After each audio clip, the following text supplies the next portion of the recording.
Amerika atrodas uz azartspēļu bumbas ar laika degli, kas grasās sprāgt. Taču 5 šīs filmas dalībniekiem un tūkstošiem citu kaitējums jau ir nodarīts. Tas bija labāk par seksu. Tas man deva iespēju ieiet fantāzijas pasaulē, kur es varēju būt jebkas.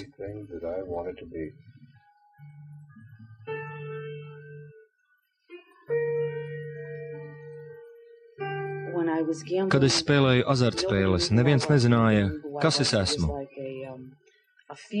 Es jūtos gluži kā citā pasaulē.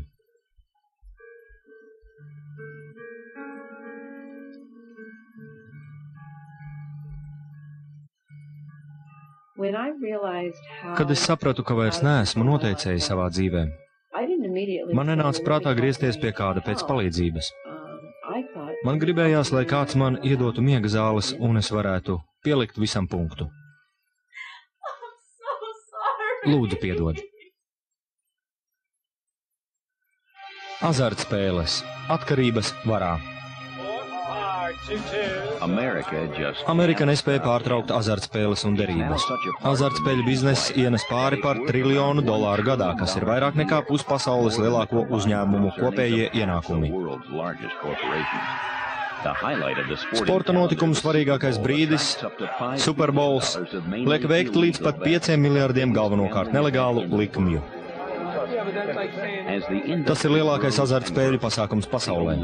Industrijai pieņemoties apmēros, zaudētāji ir tie, kas spēlē, atstājot te līdz pat 60 miljardiem gadā. Es visu mūžu esmu pelnījis naudu uz mulāpiem. Šeit visapkārt es tikai tādus vien redzu.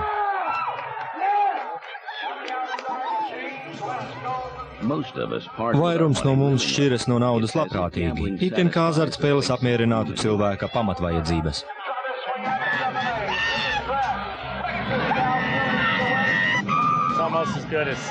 Tas ir gandrīz tikpat labi kā seks. Tas ir ļoti līdzīgi. Tā ir laba sajūta.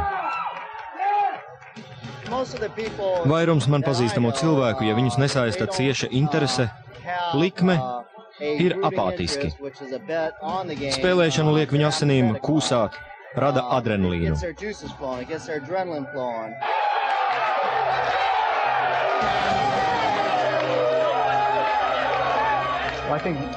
Es domāju, ka prieks par laimestu ir divi tik salds, kā prieks par nopelnītu algu. Apziņa, ka tev veicas, ka tev ir izdevies paredzēt nākotni, dot sajūtu par sasniegumu, labu veikumu.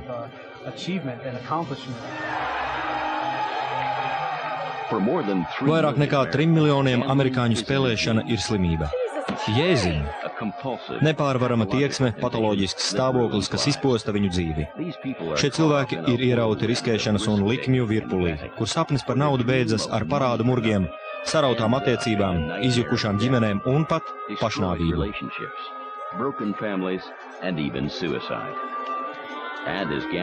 Azartspēlē mūsu valstī vēršoties plašumā, šo ļaužu skaits pieaug. 5 cilvēkiem nonākšana azartspēļu varā sākās gluži nevainīgā veidā tālu no pasaules azartspēļu galvaspilsētas Lasvegasas.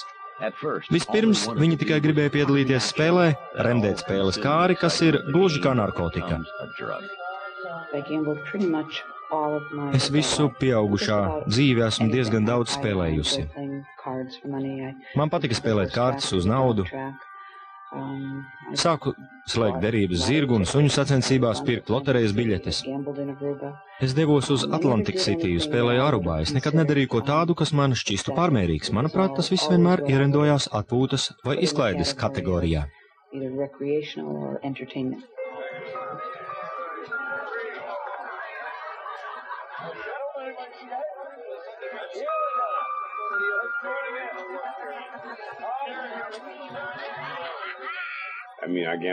Es spēlēju uz jebkurā laikā.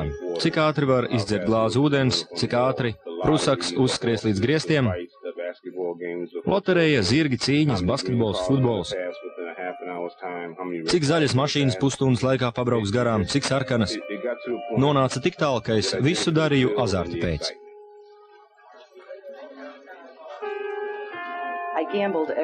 Es spēlēju azartspēles katru dienu. Bingo, darba dienās, pirmdienu vakaros es spēlēju neveiksmnieku līgā. Es pirku loterijas biļetes, futbola sezonā slēdzu derības par futbola spēlēm. Aiziet!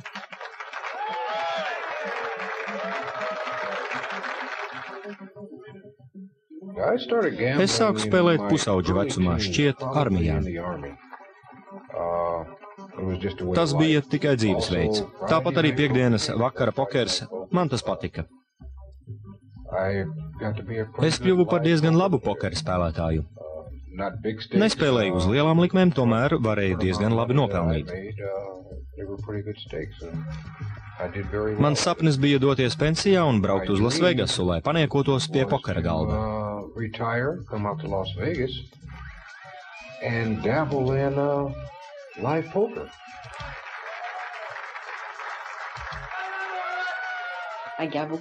Es spēlēju prieka pēc. Azartspēles man bija izklaides iespēja, komunikācija.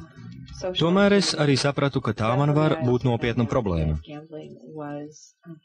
Pretēji vairumam izklaides spēlmaņu, kas tikai papriecājas un dodas mājās, es sapratu, ka azartspēles mani ieved citā dvēseles stāvoklī.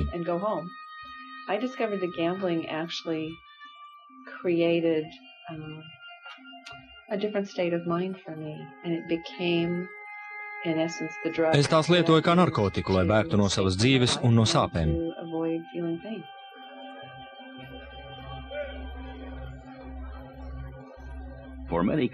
Daudziem cilvēkiem ar nepārvaramu spēlēt tieksmi jauns kazino apkārtnē liek zaudēt paškontroli. Drīz vien man iepatikās sajūta, ka atrodos citā pasaulē.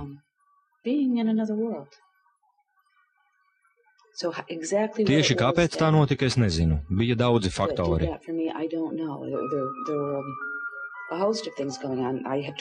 Man tikko bija palikuši 50 gadi. Tas mani stipri nomāca. Spēlējot azartspēles, man par to nebija jādomā. Attiecībās man tobrīd neveicās, arī par to man nebija jādomā, kad spēlēju. Es biju saistīta ar politiku, arī tur daudz kas negāja kā vajadzīgs. Par to man nebija jādomā, kad spēlēju. Tā bija bēgšana.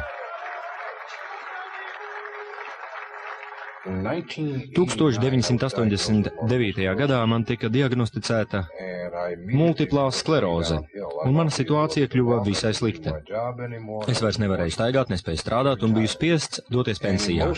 Emocionāli es to nespēju pārdzīvot, tāpēc pārvācos uz Lasvegasu, lai bēgtu no realitātes.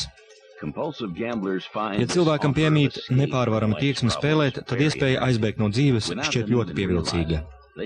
Pašam to nemaz neapjaušot, viņš aizvien vairāk pieķeras azartspēlēm. Tas sākās no rīta. Es mazgāju uz dušā un iedomājos, ka jāizbrauc uz kazino. Šī doma manī auga un auga. Kad es jau biju ceļā, es biju kā kravas vilciens, kas traucas pilnā ātrumā. Es nespēju sagaidīt, kad tur nonākšu, un Dievs pasarga, ja kāds pagadījās man ceļā. Es biju gatava pagrūst šveiceru un lekt laukā no mašīnas, cik ātri vien spēju. Es nosēdos pie sava mīļākā spēļu automāta un beidzot jutos kā mājās. Tur bija prieks, pacelātība. Mana sirds daudzījās, taisni neticami. Kas notika ar manu ķermeni, taču tas sākās jau ilgi pirms tam, kad devos uz kazino. Patoloģiska atkarība no azartspēlēm tiek atzīta tikai no 1986. gada. Pētījumi liecina par atšķirībām dzimumu starpā. Vīrieši parasti daudz ātrāk ķeras pie azartspēlēm un aizraujas ar aktīvākiem, komunikatīvākiem spēļu veidiem, piemēram, ar derībām hipodromā. Šiem cilvēkiem bieži ir pazemināts tonus, viņiem ir vajadzība atrasties sabiedrībā un saņemt spēcīgus stimulus.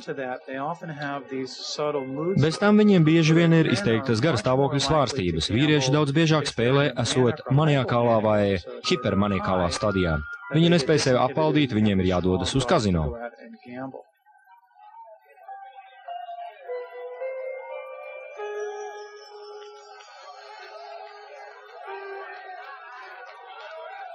Plus 400! I got the money out. Women, on the other hand, Toties sievietes sāk spēlēt vēlākos gados. Viņas liecas spēlēt, esot depresīvā noskaņojumā. Sievietes ar azartspēlēm cenšas sevi ārstēt, izkļūt no depresijas, uzlabot garastāvokli.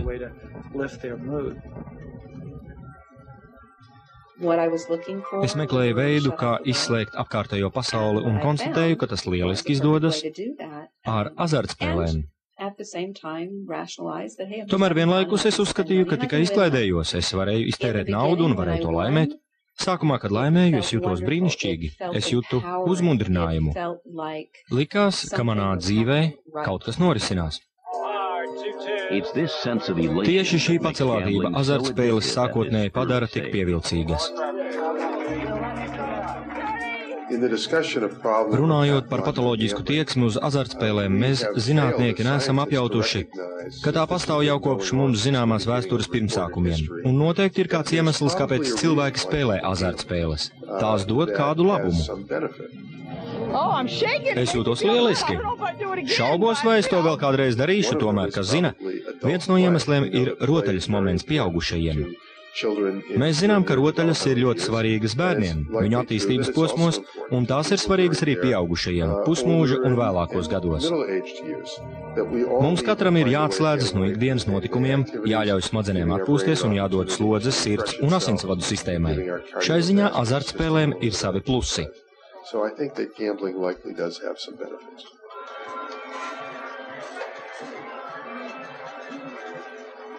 Sākumā es laimēju ievērojumu naudas summu. Tu tur sēdi, no automāta izbirst monētas, tu tos saliec trauciņos un sarindo tos pie automāta. Cilvēki iet garām un izsaka piezīmes. Es nepārtraucu spēli, tomēr dzirdēju, ko viņi teica. Es atceros, kāds spēļu automātu apkalpotājs atveda ratiņus, salika iekšā tos plastmasas trauciņus un aizveda apmainīt pret banknotēm. Es dabūju krietnu summiņu. Taču es devos atpakaļ pie spēļu automāta un visu naudu atstāju tur.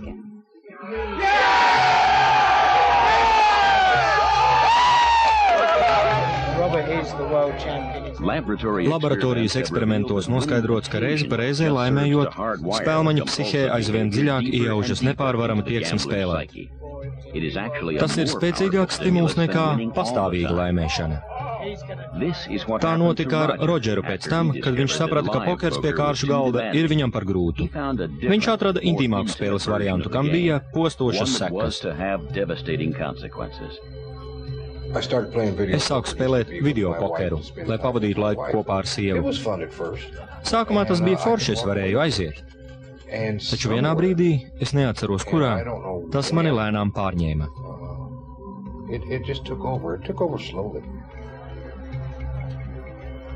Sēdēdams pie pokera automāta es joprojām biju labākais ļaunprātīgu dedzināšanu izmeklētājs. Es biju labākais tēvs, labākais vīrs. Video pokers bija ideāls risinājums manām problēmām.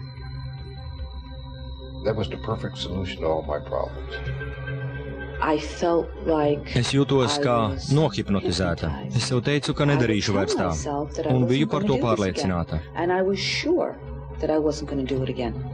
Tomēr atkal attapos kazino un pat nesapratu, kā esmu tur nonākusi.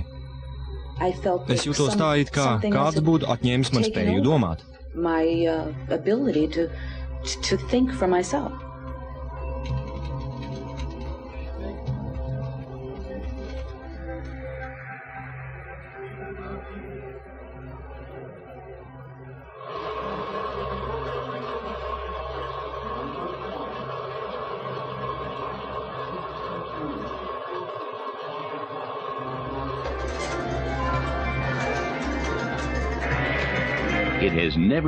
Amerikā nekad nav bijis tik viegli kļūt par atkarīgo no azartspēlēm, kā tas ir tagad. Kerolai spēļu automāti sniedza mierinājumu un spēcīgas emocijas. Es gribēju, lai man ne par ko nebūtu jāraizējas. Man video pokers bija īstais. Manuprāt, video pokera un spēļu automātu vidi nav iespējams atkārtot. Tie dod brīnišķīgu kontroles izjūtu. Sievietē, kurai šķita, ka viņa nespēja kontrolēt savu dzīvi, bija vienreizīgi sēdēt pie automāta un domāt, ja es laimēšu, tas nozīmēs, ka esmu gudra, ka esmu to pati panākusi.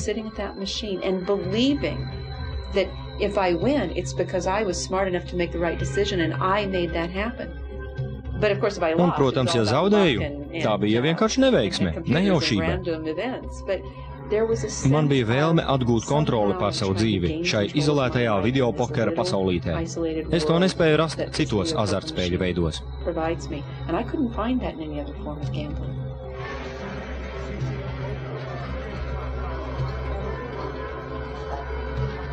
Es tur pavadīju aizvien vairāk laika. Es tur devos paslapeni.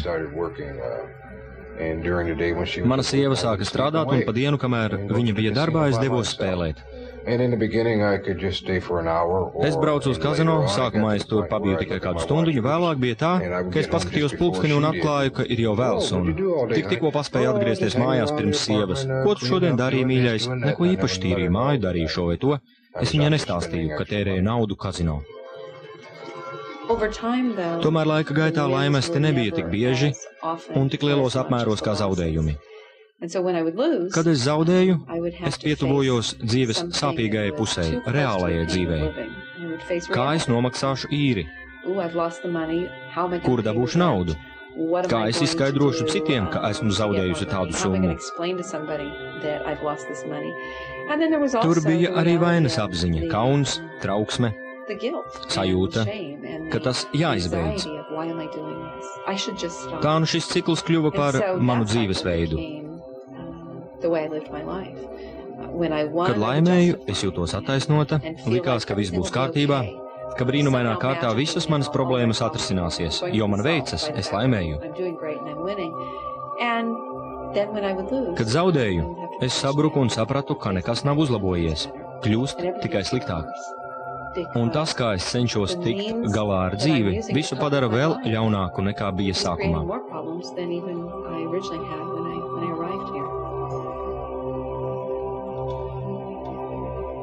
Drīz vien, pat nepamanīju, kurā brīdī es pārkāpu bezatbildīgas spēles robežu. Es azartspēlēm sāku tērēt brīvdienām vai atpūtē paredzēto naudu, ikdienas saimniecības naudu, izņēmu naudu no krājkonta un nonācu pie 17 kredītkartēm,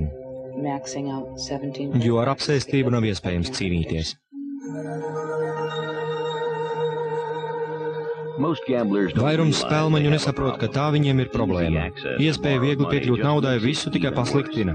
85% no azartspēlēm atkarīgo cilvēku ķeras pie kredītkartēm, lai uzturētu savu ieradumu. Pat bankrota priekšā, un šis liktenis piemeklē 20% no azartspēlēm atkarīgo. Viņi nereti neapjauš saistības starp savu rīcību un nožēlojamo situāciju.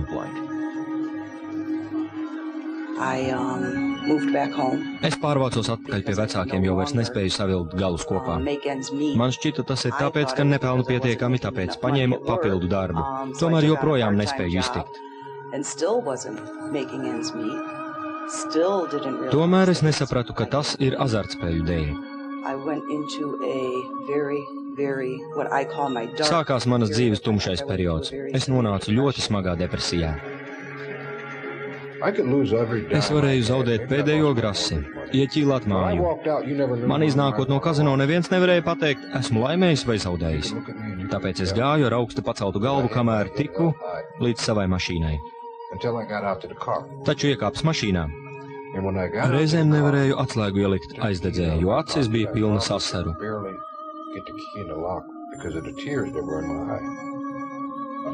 Atceros vienu reizi, kad teicu, es to vairs nespēju. Es vairs nespēju. Es piegāju pie atvilknes, izvilku pistoli, ieliku aptveri, pieliku to sev pie deniņiem. Šaut vai nešaut?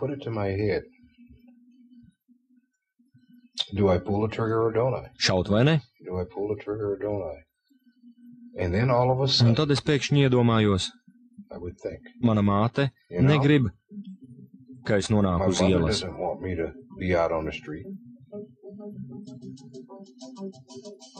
Negrib, ka sieva mani pamet un bērni no manis novēršas. Ja es viņai piezvanītu, es varētu kaut ko izdomāt, un Viņi man aizdos naudu, tā nu es izmetīšu no galvas pašnāvības domas.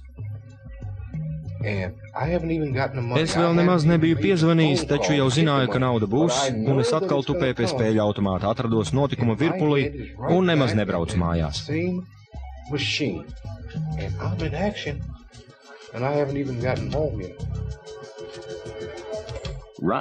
Rodžers tāds nav viens.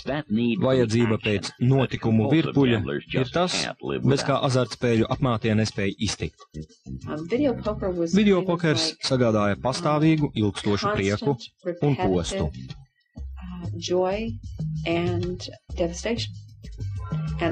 Un tas viss notika ar dažu monētu un pogu palīdzību. Tas bija vilciens, kas triecās tieši ķieģeļu sienā. Vismaz ar mani tā bija. Citi spēlē videopokeru, un ar viņiem tā nenotiek. Sapratu, ka es spēli uztveru atšķirīgi, ka manās smadzenēs spēlējot kaut kas norisinās citādāk, jo es to procesu nespēju ietekmēt. Arī azartspēļu industrija sāk saprast nepārvaramas spēlētieksmes sekas. Pasaules azartspēļu galvaspilsētas centrā atrodas klīnika, kurā strādā psihologs Robs Hunters. Viņa pētījumu lauks ir plašs. 5% individu, kas nonāk patoloģiskā atkarībā, spēlē gluži citu motīvu dēļ nekā pārējie. 95%, kas tikai izklaidējies. Viņi nespēlē izklaides, atpūtas vai komunikācijas dēļ. Viņi spēlē, lai nejustu sāpes. Patoloģiskam spēlmenim ieguvums nav prieks. Pat ne nauda, bet distancēšanās.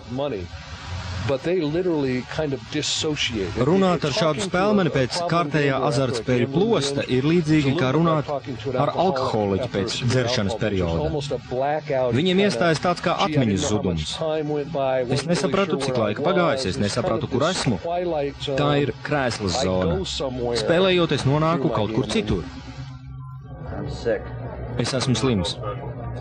Aizvien vairāk pierādījumu liecina, ka nepārvaramā tieksme spēlēt nav tikai uzvedības problēma, tā pieder pie daudz plašāka bioloģiska fenomena. Cilvēkiem, kuriem ir ģenētiska vai bioloģiska nosliece uz noteiktu impulsīvas uzvedības veidu, parasti piemīt arī virkne citu impulsīvas uzvedības modeļu. Piemēram, pacientiem ar patoloģisku tieksmi spēlēt var būt apmātība ar seksu, interneta atkarība, tieksme pārēsties un citi impulsu kontroles traucējumi.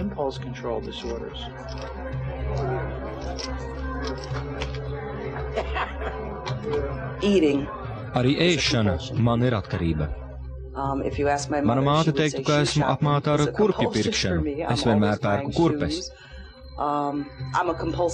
Es esmu atkarīga personība.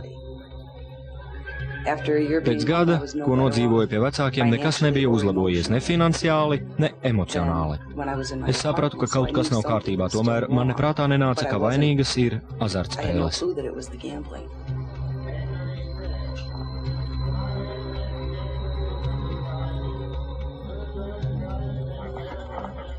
Ir divi skatījumi uz atkarībām. Viens, ja tev ir kāda atkarība, visdrīzāk būs vai ir bijušas arī citas. Otrs viedoklis, ka daļa cilvēku ir atkarīgie no kaut kā konkrēta un nekas cits to neaizstās. Azartspēles man bija, kā man šķita, visdrošākais patvērums. Videopokers sagādāja pastāvīgu, ilgstošu prieku un postu, un tas viss notika ar dažu monētu un pogu palīdzību. Tas bija vilciens, kas triecās tieši ķieģeļu sienā. Kad es metu monētas spēļu automātā, man bija viena alga, cik daudz naudas es tur atstāju. Kad es paskatījos uz savu kredītu, es nesapratu, vai tur ir 10 vai 2000 dolāru. Nevis tāpēc, ka es neprastu rēķināt, bet tāpēc, ka man bija viena alga. Toties es zināju, cik reižu es varēšu piespiest pogu. Tas man bija svarīgi. Katra reize, kad nospiedu pogu, bija iespēja palikt tur vēl ilgāk, nevis doties atpakaļ realitātē. Vissmagāk es joprojām pārdzīvoju vienu. Man ir 7 brāļi un māsu bērni, kurus es ļoti mīlu. Kad viņi piedzima, es nospriedu, viņiem ir daudz radu. Es viņiem atvēršu noguldījuma kontus, kur Ziemassvētkos un dzimšanas dienās pārskaitīšu naudu dāvanu vietā, jo viņiem vajadzēja daudz dāvanu. Kādā brīdī es iztukšoju visus šos kontus. Tā droši vien bija pati briesmīgākā sajūta manā mūžā, nerunājot par vēlmi izdarīt pašnāvību. Atvainojiet. Es joprojām cīnos ar šo sajūtu, ar apziņu, ka es to izdarīju.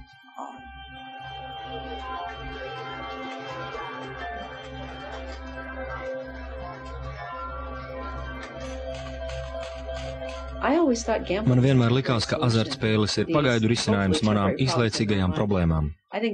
Laikam tad es sapratu, ka tieši tās varētu būt mana īstā problēma, jo spēlēšana man ir vajadzīga. Bez tās es neko nespēju darīt. Tā es risinu problēmas.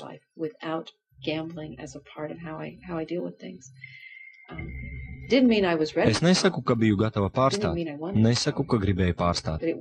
Taču tobrīd es sapratu, azartspēles man ir kaut kas vairāk nekā biju iedomājusies. Kad es sapratu, ka vairs neesmu noteicējis savā dzīvē, ka man nav spēka turpināt dzīvot šajā neprātā un slēpt to, man nenāca prātā griezties pie kāda pēc palīdzības. Man gribējās, lai kāds man iedot miega zāles, un es varētu pielikt visam punktu.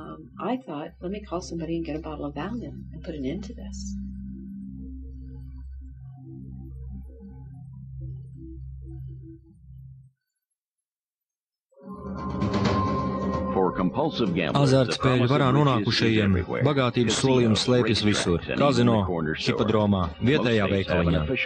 Lielākā daļā štatu ir oficiālas loterijas un valsts ik gadus no azartspēlēm ievāc 50 miljardus.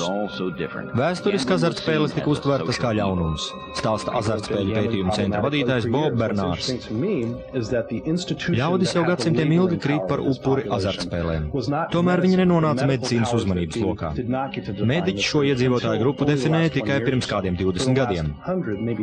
Beidzamos 100, varbūt 1000 gadus par viņu identificēšanu un diagnosticēšanu bija atbildīgi reliģiskie vadītāji. Tie pat norādīja, kā pārējiem jāizturas pret ļaudīm, kas aizraujas ar azartspēlēm.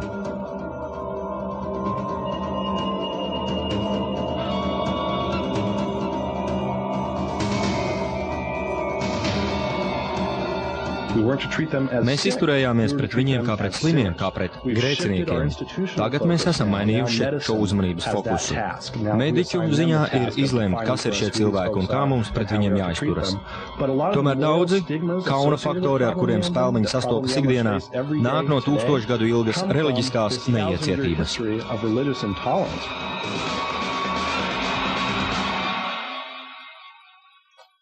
Zaudēts. Zaudēts. Zaudēts. Vainas apziņa, kas saistās ar azartspēlēm, iedzen pašnāvībās vairāk cilvēku nekā jebkura cita atkarības problēma. Domas par pašnāvību mani mocīja aptuveni 3 gadus, katru dienu. Neko nemainīja tas, ja es laimēju. Tā bija laba sajūta, pacēlums, tomēr tas nozīmēja, ka man tikai būs vairāk naudas, lai spēlētu. Atceros, es reiz aizgāju uz kazino, laimēju daudz naudas, un promējot, man bija tikai $20. Es pat nesapratu, kur nauda palikusi.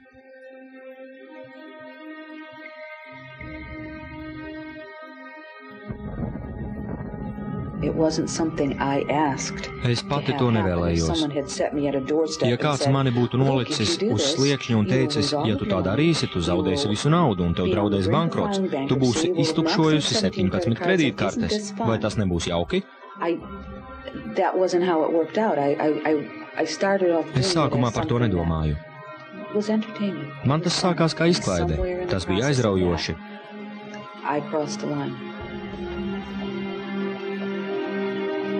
Un laika gaitā es pārkāpu robežu. Es nezināju, ka man ir azartspēļu atkarība. Es to tā neuztvēru. Man likās, ka vaina ir naudā. Ja man būtu vairāk naudas, es varētu samaksāt visus rēķinus un varētu spēlēt. Es aizgāju uz klientu kredītkonsultāciju, un tur man ieteica meklēt palīdzību sakarā ar azartspēļu problēmu. Es skatījos uz to sievieti un brīnījos. Azartspēļu problēma. Man vienkārši trūks naudas. Beidzot, visa tā kauna, negoda un pārējo negāciju bija par daudz, un es meklēju palīdzību.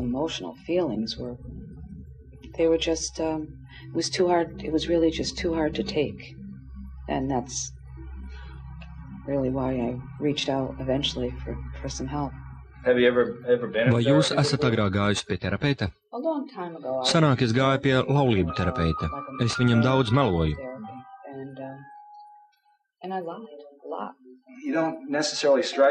Terapija azartspēļu varā nonākušajiem joprojām ir kas jauns. Darbojas tikai nedaudzas programmas, tomēr tās glābi dzīvību tūkstošiem. Es drīz vien sapratu, ka cilvēks, ar ko es runāju par azartspēļu atkarību, zināja vairāk nekā es. Viņš man daudz ko skaidroja. Tas man palīdzēja sevi labāk saprast un justies labāk.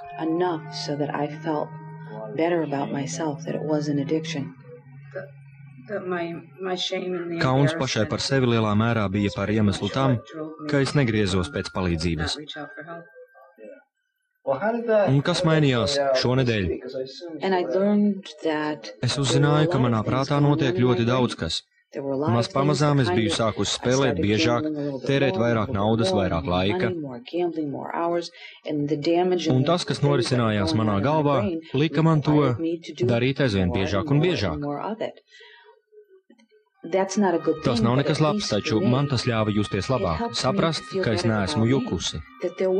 Ar mani kaut kas notika. Es to jūtu, tikai nezināju neko par savu atkarību.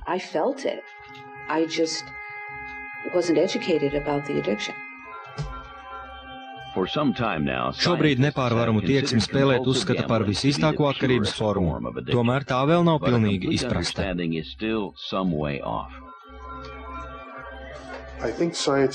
Manuprāt, zinātne tikai sāk izprast ar azartspēlēm saistīto problēmu cēloņus un sekas. Mēs zinām, ka šādu cilvēku problēmas var pielīdzināt narkomānu problēmām.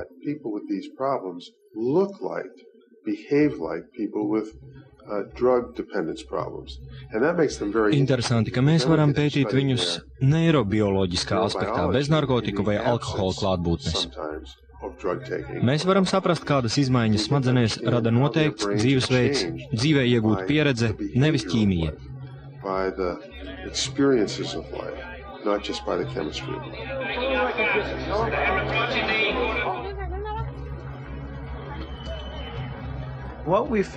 Mēs atklājām, ka tad, kad patoloģiski spēlmaņi pilda uzdevumu, kas saistīts ar lielāku risku un atalgojumu, viņi smadzenēs iedarbina virkni svarīgu sistēmu. Radioaktīvu marķieru ievadīšana spēlmaņa asinsritē ļauj konstatēt izmaiņas smadzenēs.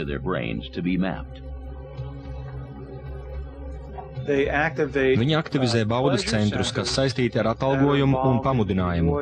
Tāpat viņi aktivizē limbisko sistēmu, kas ir saistīta ar emocionālu pacēlumu.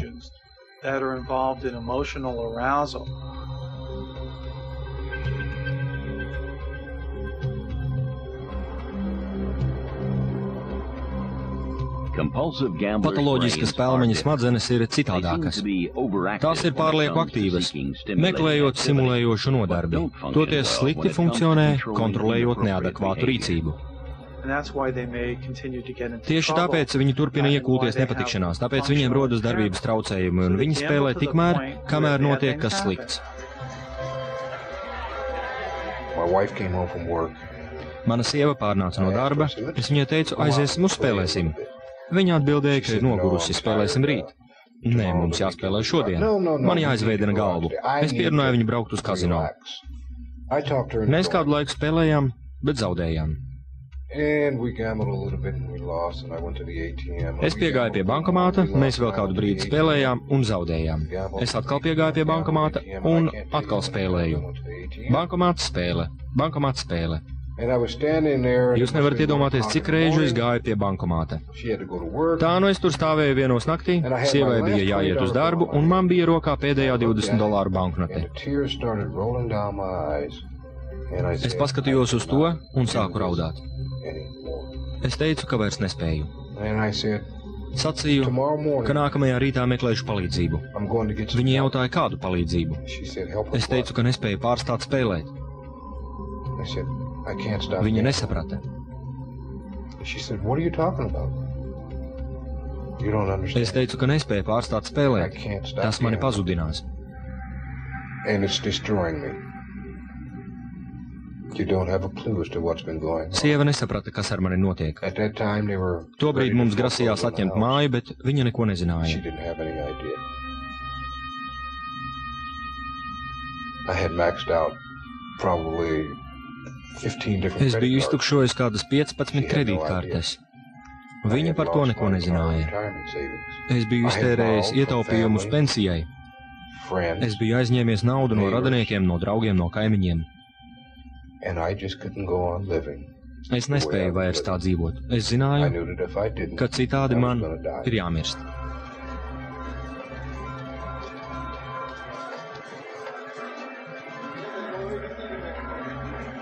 Azartspēļu varā nonākušo cilvēku problēmas pastiprina viņu vientulība. Tā kā palīdzības iespēju ir maz, viņiem nereti šķiet, ka nav kur griezties. Kerolai beidzot paveicās. Sev par laimi es piezvanīju cilvēkam, kurš bieži bija redzējis mani spēlējamu. Viņš bija bārmenis kādā spēļu namā. Kad es viņam sāku klāstīt visus trakumus, ka esmu sanervozējusies, ka man vajag nomierināties, esmu nebūšanās līdz ausīm, tomēr viss nokārtosies un tā tālāk, pilnā pārliecībā, ka man izdosies ar viņa palīdzību dabūt miega zāļu pudelīti, lai to izlietotu visu vienā paņēmienā, taču viņš atbildēja, man šķiet, tev ir jāpārtrauc spēlēt. Neviens līdz tam man tā nebija teicis, un es nekad nebiju apzinājusies, ka tieši azartspēles ir manu nelaimju cēlonis. Protams, es raudāju un turpināju savu sakāmo. Teicu, tu nespēji saprast, ka mana dzīve ir viens vienīgs neprāts. Un viņš rāmi sacīja, es saprotu, jo es pats esmu atkarīgais no azartspēlēm. Līdz tam brīdim es šķiet nekad nebiju dzirdējusi šo apzīmējumu.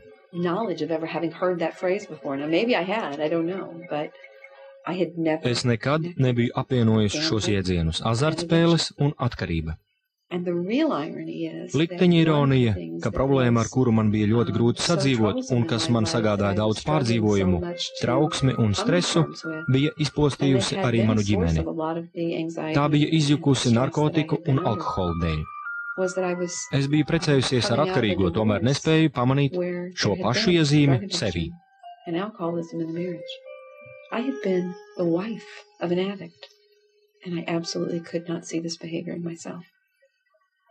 Kerolas nespēja pazīt savu nelaimi ir tipiska atkarīgajiem no azartspēlēm. Vispirmām kārtām ar to nodarbojas ārstēšanas programmas.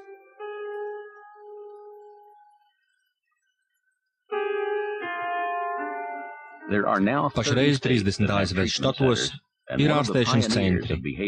Viena no behavioriskās terapijas uzsācējām ir doktore Valērija Lorenca, kas strādā Baltimorā.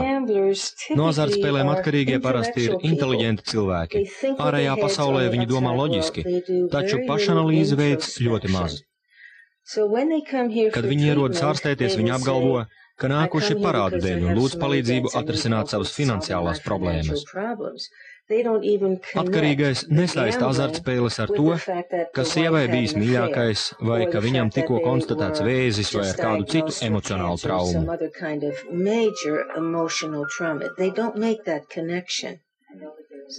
Protams, ārstēšanās programmas laikā viņi iegūst daudz plašāku apjausmu par sevi un savām tieksmēm. Viņi nemēdz apstāties, lai apdomātu, kā paši jūtas.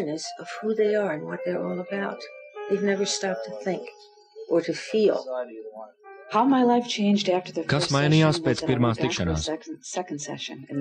Es gribēju nākt šurp vēl, un tas ir vissvarīgākais. Manuprāt, runājot ar cilvēku, kas ir atkarīgs no azartspēlēm, galvenais ir panākt, lai viņš gribētu nākt vēlreiz. Un es gribēju nākt otrais, gribēju saprast, kas ar mani notiek, gribēju saprast sevi.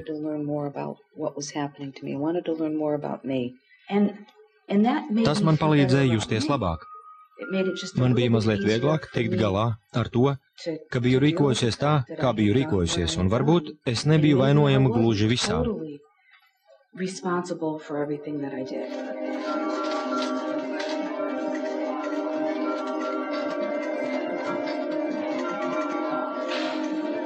Behavioriskā terapija ir viena no iespējām ārstēt atkarīgos spēlmeņus, taču zinātnieki pašreiz meklē medikamentu terapijas iespējas, lai papildinātu esošās terapijas formas. Lielam procentam pacientu ar smagu patoloģisku spēlēttieksmi mērķtiecīga ārstēšana ar medikamentiem var būtiski palīdzēt. Mēs uzskatām, ka medikamentiem jābūt svarīgai ārstēšanas procesa daļai, kur līdzās var pastāvēt psihosociālā, kognitīvā, behavioriskā terapija, lai palīdzētu šiem cilvēkiem atradināties no nelāgā ieraduma. Kas šonedēļ notika? Es pieņemu, ka jums joprojām bija vēlēšanās spēlēt. Jūs domājāt par spēlēšanu. Un izveidot citus ieradumus, kas būtu veselīgāki, atbilstošāki cilvēku domām un vēlmēm. Mūsuprāt, svarīga loma ārstēšanās procesā būtu arī pašpalīdzības grupām, piemēram, anonīmajiem azartspēlmeņiem. Anonīmie azartspēlmeņi un citas pašpalīdzības grupas ir visās lielākajās ASV pilsētās. Tā kā atkarība no azartspēlēm ir izvilkta atklātībā, tai tiek pievērsta uzmanība un krīze vēršas plašumā. To skaits, kuriem nepieciešama ārstēšana, ikdienas pieaug. Tiem, kuriem paveicies saņemt palīdzību, tas ir nebeidzams process. Tas notiek soli pa solim no dienas dienā. Es atgūstu savu dzīvi, un man tā ir jānotur. To es tagad daru. Ik rītu pamostoties, es izvēlos šodien nespēlēt. Tā ir mana izvēle. Man tas ir vajadzīgs.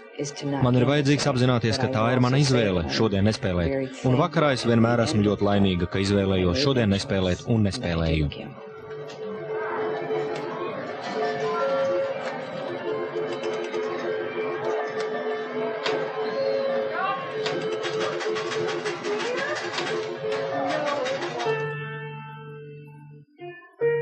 Daļa atkarīgu azartspēlmeņu risina savu problēmu ļoti apņēmīgi. Kerola aizgāja no sava darba un tagad vada informācijas un konsultāciju servisu Lasvegasā. Viņa palīdz vākt līdzekļus, lai ārstētu tos cilvēkus, kurus piemeklējas azartspēļu lāsts.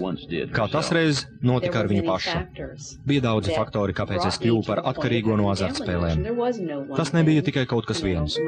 Mana atkarība neslēpās pokera automātā, gaidīdama, līdz varēs man uzbrukt. Tas nebija arī nekas tik vienkāršs kā konstatējums. Man ir atšķirīga smadziņu darbība. Tā bija daudzu faktoru kombinācija. Manuprāt, vispareizākā pieeja ir tā, ka visas atkarības izraisa faktoru kopums.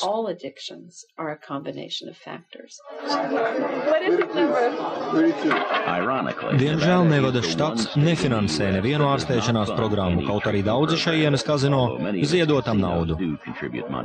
Atskatoties ASV azartspēļu un legālo azartspēļu vēsturē, redzams, ka tajā ir bijuši kāpumi un kritumi.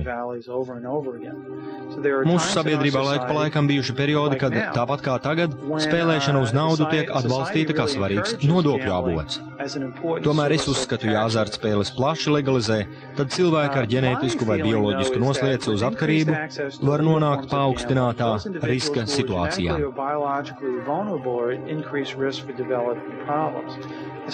Tāpēc, manuprāt, daži procenti ienākumu no legālajām azartspēlēm ir jāizmanto ārstēšanas un profilakses programmās vai pētījumos, lai mēs labāk izprastu cēloņus, kas cilvēkus padara jūtīgus pret zināmiem faktoriem, lai spētu tos iepriekš paredzēt un ārstēt individus, kuriem attīstījušās patoloģiskas problēmas. How to predict those vulnerabilities, and then how to treat individuals who have gone on to develop pathological problems.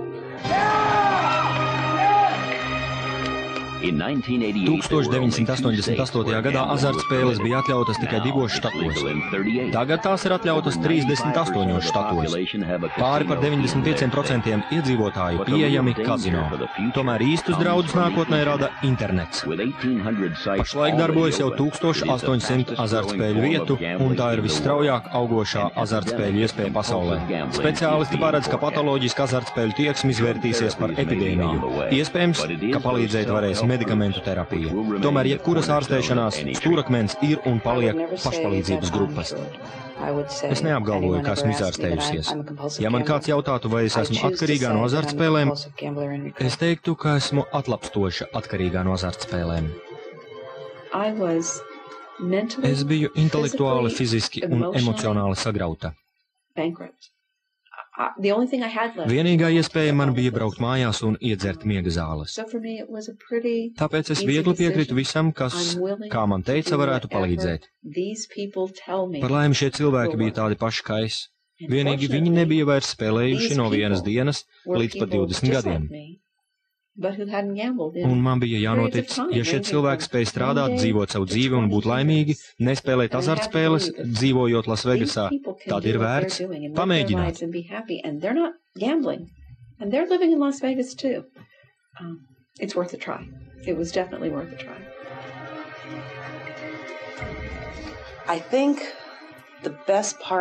Man vislabākais bija apziņa, ka kāds mani saprot. Pirmajā vakarā iznākot no kabineta es jutos, kā pacēlusies dažus centimetrus virs zemes. Zināju, ka saņemšu palīdzību. Mēs runājām par to, kas mani noveda pie azartspēlēm, par vientulību, dusmām, par daudzām lietām manā dzīvē, kuras es gribēju aizmirst. Es biju laimīga, ka man palika 40 un esmu brīva no azartspēlēm. Ir dažādas emocijas un faktori, kas man lika spēlēt. Terapeits man palīdz tos saskatīt. Viņš man palīdz dzīvot dzīvi pēc tās noteikumiem.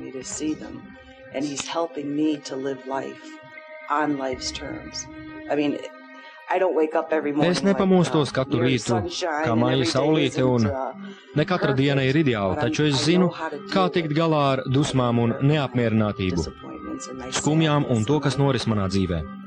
Es ar to tieku galā, nevis bēgu no tām.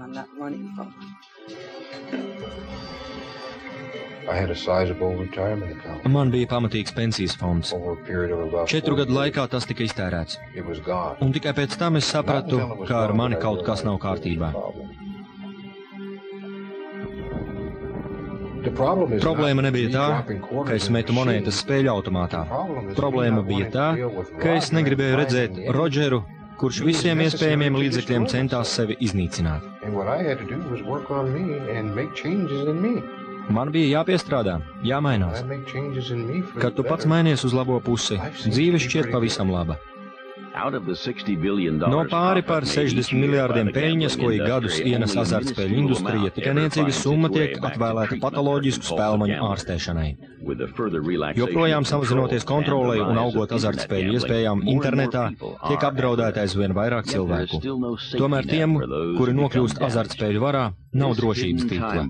Šī azartspēļu atkarības bumba ar laika degli var sprākt, radot postošas sekas.